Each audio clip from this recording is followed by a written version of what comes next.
Hi, Josh. Hi, Amanda. What are we talking about today? We are talking about an individual that gets arrested outside of work, and they come to you and they say, "Hey, Josh, I really had this unfortunate situation happen. I'm really nervous that my job is going to find out and what the implications of this arrest are going to be. Am I going to lose my job? Am I going to get disciplined? What's going to happen?" What do you say? Well, you don't have any obligation to tell your employer about your arrest, but arrests are a matter of public record and employers often find out. And the real question I suppose you're asking is, can you be fired for being arrested? And the answer to that is probably legally yes.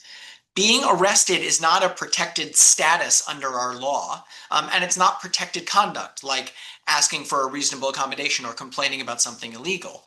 Now, if your arrest has to do with your work, if you're a CFO and you get arrested for embezzlement from a past company, well, I think they're probably on pretty good grounds to terminate your employment.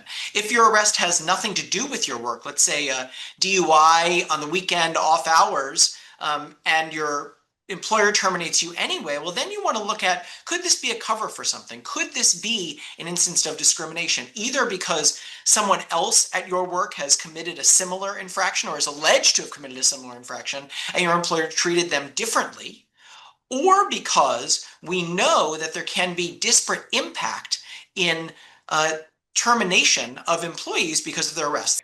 Let me unpack that a little bit, Amanda.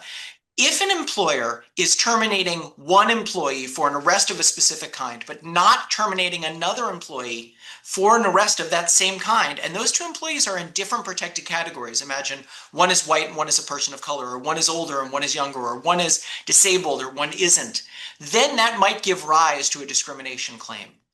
Likewise, we know that in the United States and in many states around the country, there is a disparate enforcement of certain kinds of crimes. People of color tend to be arrested for certain kinds of things more than white people do. So if the employer has a blanket policy that anyone who is arrested gets terminated by us, that policy might have a disparate impact on people of color without having any justification in what the employer does for work. So that is another potential claim that a person who's terminated for being arrested could explore. And indeed, there have been class actions on that basis when there were many employers who said, we're just not going to hire anybody with an arrest record. Now, I want to distinguish a current arrest or a very recent arrest from a record of a past arrest or an erased criminal history. Those implicate what is called Connecticut's clean slate law. And we have different materials about that on our website.